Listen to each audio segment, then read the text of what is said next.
Today we're at One Energy Plaza parking deck with Consumers Energy President and CEO Garrick Rochow in front of a newfangled vehicle. This is your baby. This is it. So electric cars, apparently it's a thing that is going to become even more of a thing. And I've expressed my skepticism about the whole idea, but today you're going to dispel everything that I have doubts about. That's right. We're going to convince you today. This is a Ford 2023 Ford Lightning electric truck.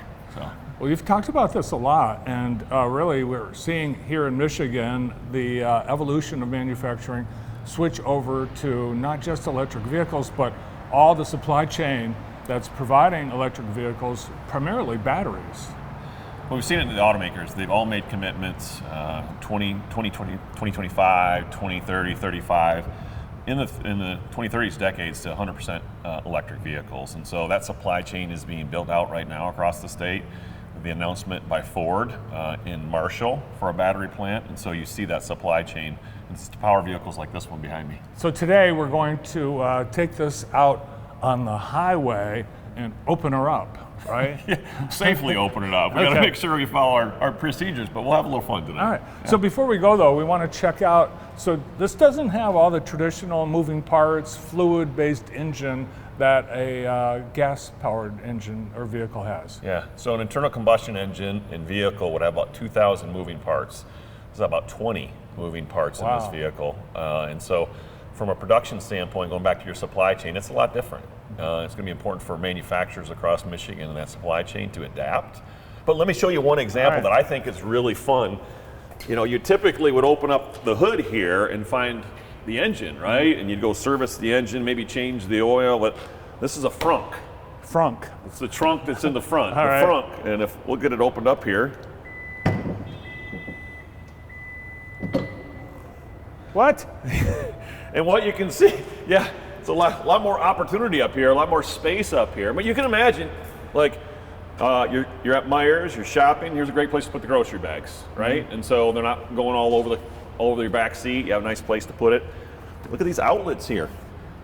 Can you imagine what you can do here? Imagine now the tailgate at the football game now turns into it's up here in the front. You got the little pot of chili going here. You got the power for it right here to keep it nice and warm. Maybe you got some chips.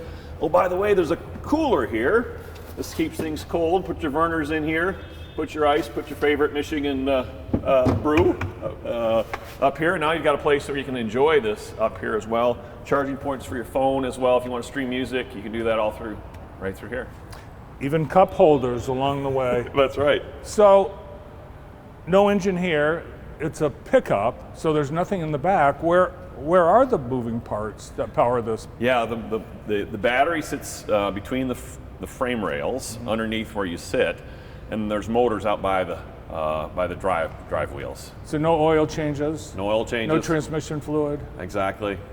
You do have windshield wiper fluid here. You still got to do that. All right. But I can do that. Yeah, but maintenance on these vehicles, because there's less moving parts and you don't have oil changes and the like, it's a lot less. It costs a lot less to own and to use one of these vehicles. Wow.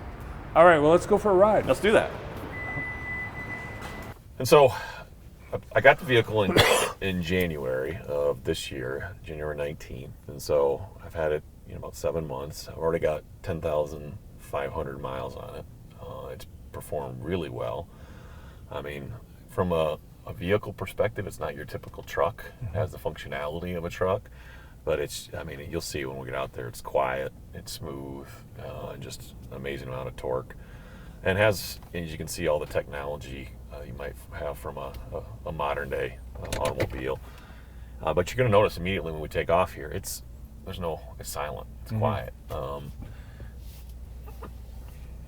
And even you'll see it if we have to back up, like there's backup alarms that beep, beep, almost like an industrial truck, because it's quiet when you're backing up, so people know that you're backing up. Yeah, I think that was one of the early issues. People thought it was too quiet. You couldn't hear it coming if you were crossing the road. And haven't the automakers provided some fake noise to some vehicles? Some vehicles do have some fake noise. Now this one does not. It only has the noise when you back up, and just to let people know that you're backing up, because sometimes people just can't hear the vehicle. So far, since January, and the 10,000 miles you've driven, how much money have you spent on gas? Zero on gas. Well, that's the convenient piece of this. Now I drive a little bit more than 30 miles a day, but the average person drives 30 to 40 miles a day. This has 330 miles of range. So you're using 10% of the battery. For a typical user would be 10%. I do more than that. And so 30 miles a day, 300 miles of range, commuting, going to the grocery store, going to kids' functions, like you're typically charging at home. And so there are a lot of people that talk about, hey, I have range anxiety. Will I be able to go from point A to point B? Most people travel just to home to work or to some function, and can charge at night. So a lot of our programs are designed, as a company, a lot of our programs are designed to help people afford the charging at home. And so when I say afford the charging at home, we have rebates to help offset the price of the charger. We have a concierge service, which really helps you get signed up with a licensed electrician to do the install for your charger at home. And then we have what are called our nighttime rates, or electric vehicle rates, that bring down the price at night, and so that you can charge off-peak when typically the grid we're using less energy across the grid, which is a great time to charge, and you get a discounted rate at night to charge your electric vehicle. There's some chargers right there at the Innovation Center. Yeah. So I think, I don't know if it's human nature or if it's just the way we've been conditioned, but people get anxiety about battery levels on their phone, on their camera, and people, if it's below 80%, they got to throw it on the charger. Do you get that feeling at all when you? There are gauges. You do know how much battery power you have. Do you get that feeling at all, Garrick? When I first, we're so conditioned to drive an internal combustion engine. We've had that since you were maybe 16 years old. You've gotten used to filling up at the gas pump, and you watch the fuel dial. So it was a little different. I just be honest with you. When you first get an electric vehicle, you start to think about charging a little different because they're in different places than the local convenience store. But after 6 months of driving, to me, it's not a lot different at all. You know where the chargers are. There are apps on your phone or apps on the device that will tell you where the chargers are, and you get comfortable with the range component of it. And as you said, most people, their range, they're using just a fraction of the available range on a typical day. Yeah, so they're using 10%, maybe 15% of the range. Now I do a lot more traveling across the state, so I have to understand where a charger's at in there. For example, in May I took a trip up to Mackinac City for the Mackinac Policy Conference that goes on Mackinac Island. And I drove up to Mackinac City, and I had to charge along the way. But I knew I'd have to charge along the way, and I stopped in Gaylord. I stopped at the Myers there. They had charging network there. I went from roughly 5% battery to 85% battery in 40 minutes. I went into the store, did a couple things, errands I needed to do in the store, got back out, did a couple emails, and I was ready to go on the road. It took about 40 minutes, but you go from roughly 10 miles of range to 260 miles of range, just like that. And so, do you have to plan if you're taking a long distance trip? Absolutely. You got to figure out where you're going to charge, but fast charging, is a really convenient way to charge across the state. Do you see things like rest stops, convenience stores, truck stops changing to accommodate the time that people will be having to wait for their vehicles to charge? I certainly do. It's certainly going to be a little bit, at least right now with the technology we have today, a little longer than your typical time at a gas pump. And so you can imagine a place where, and you can, where there might be a coffee shop there. You grab a coffee, perhaps they have have internet service, and you can work off your phone or your computer and maybe get a little work done. Maybe you're just going to read a book. So there's a convenient, quiet space where you can read.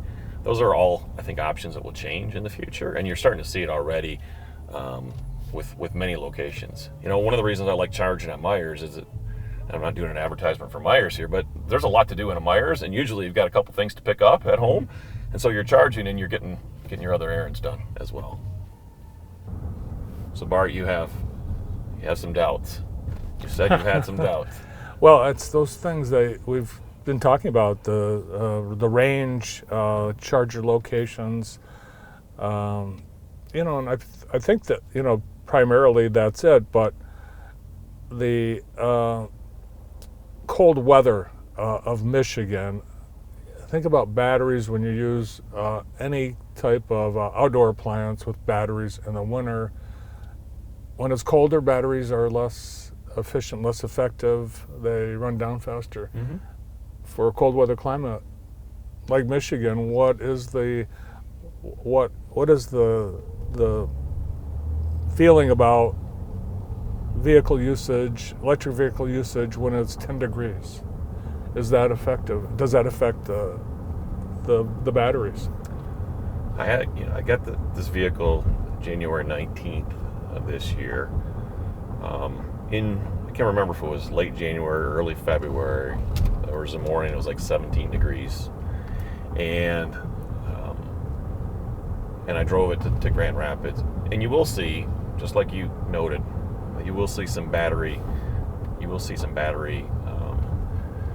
degradation in some of the cold weather temperatures. But it's really, it's figured in how far your range is. It automatically calculates it for you, so you know that you're going to have a degraded range, and so that you can plan for your day. And if you have to charge, you can plan for that. But again, most people don't drive those types of distances. They're driving the 30 miles or 40 miles to work, and it's well within the range of the vehicle. The other thing that is helpful is if you're at home and you're charging, to keep it plugged in, and because that keeps the batteries warm as well.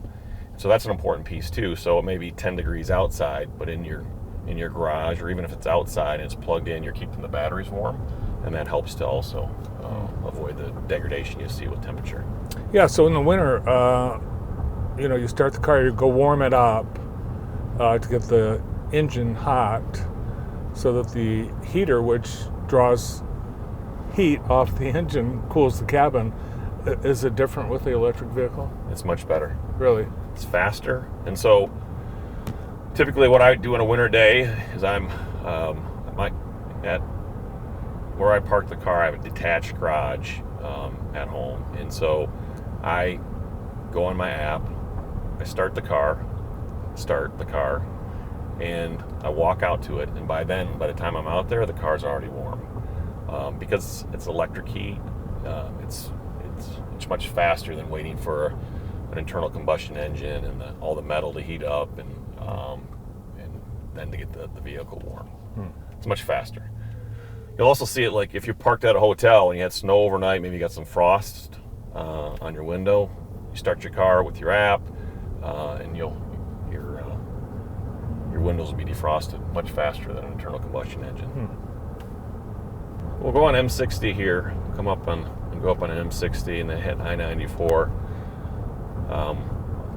We'll goose it up a little bit on M60. We'll be safe, but just to give you an idea of the ability of the vehicle.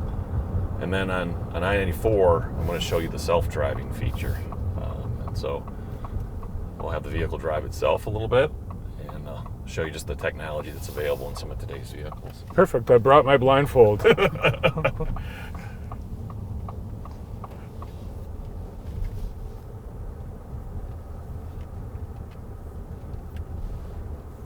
Those electric motors, you get the torque is right at the wheels. You get instantaneous response, which makes it a really fun car to drive if you're a motorhead, you might say.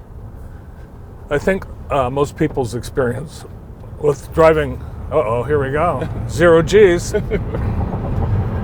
So we won't push the speed limit too much, but you can see just kind of the quickness of the vehicle to get up to speed.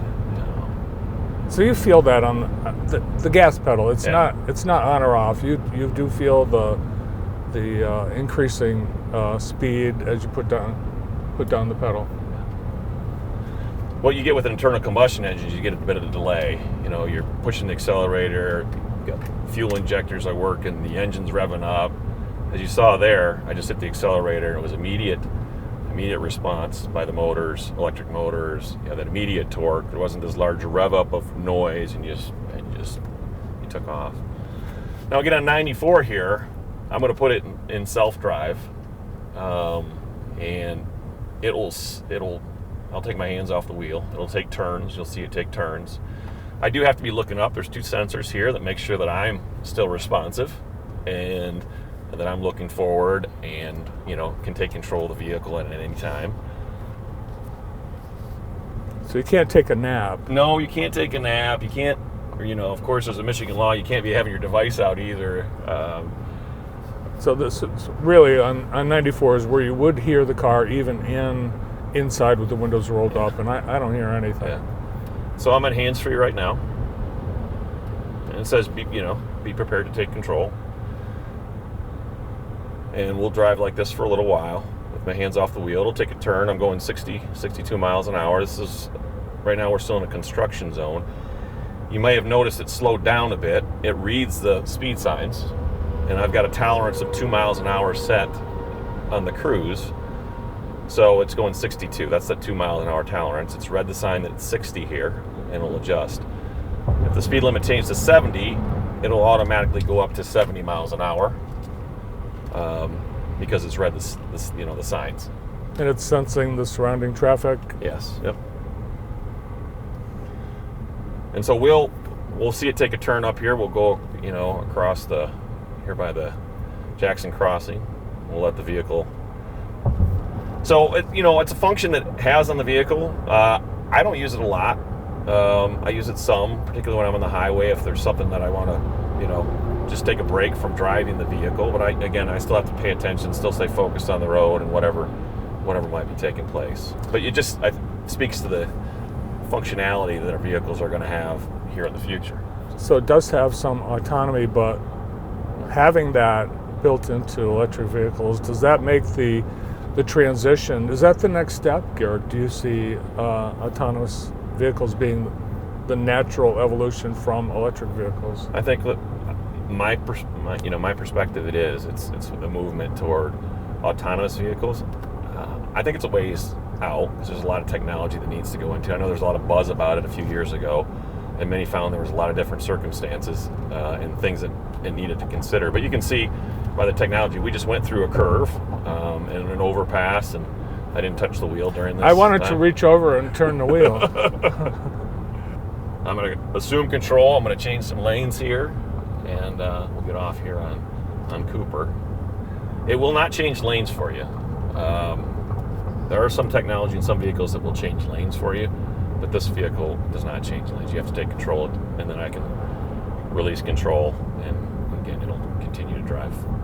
So being a car enthusiast, all the years you've driven internal combustion engine powered vehicles, what has been your most pleasant surprise about driving an electric vehicle? Pleasant surprise goes back to what we just on M60 there, the torque, and it's a fun vehicle to drive.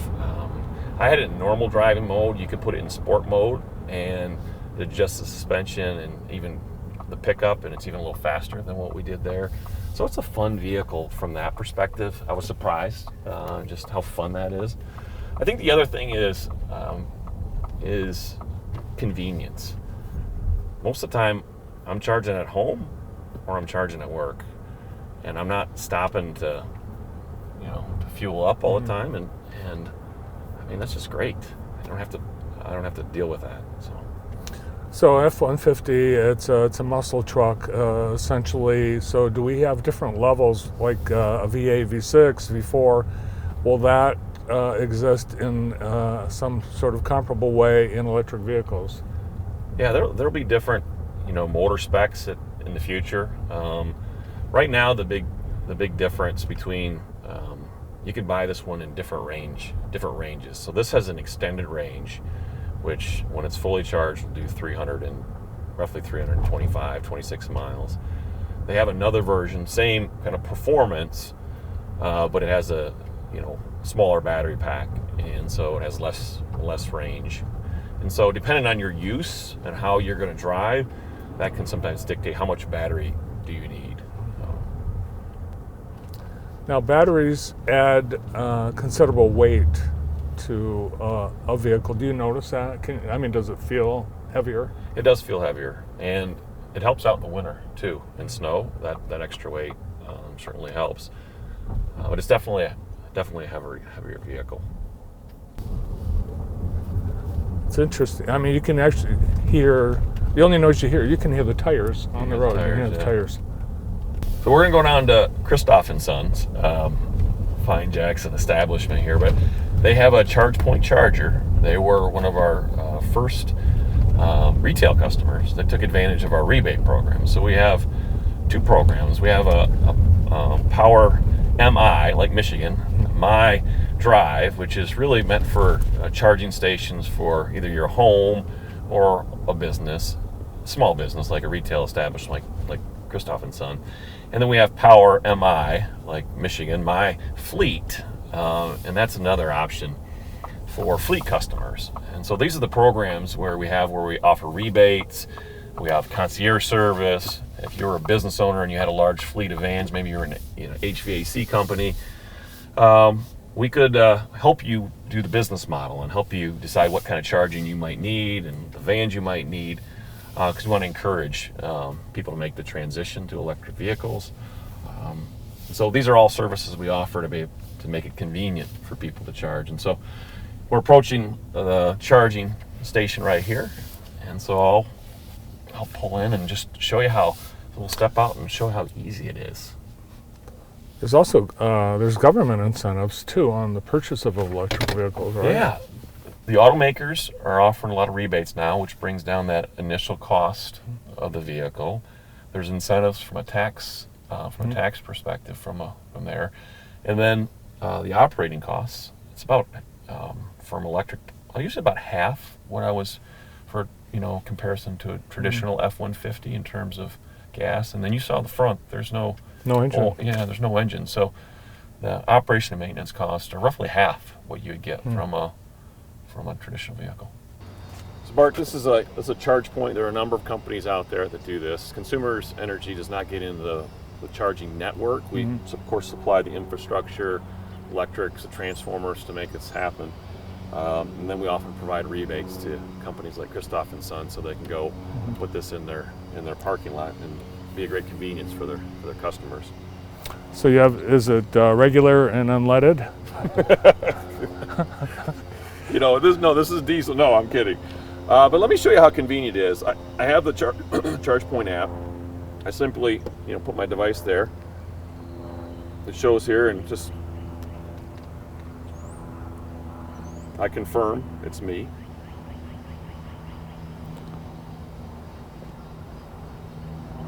So you're paying for the charging at all of these things. Yes. Okay. It says it's authorizing. You heard that click. That tells me it's available. I can pull it out.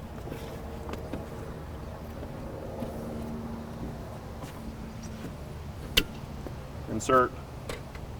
You hear it click back there, and you can see that this is blinking, which tells me the vehicle's charging. And you could light up a cigarette here if you wanted to right now. And then you can see here, it's been on here for 24 seconds, and you can see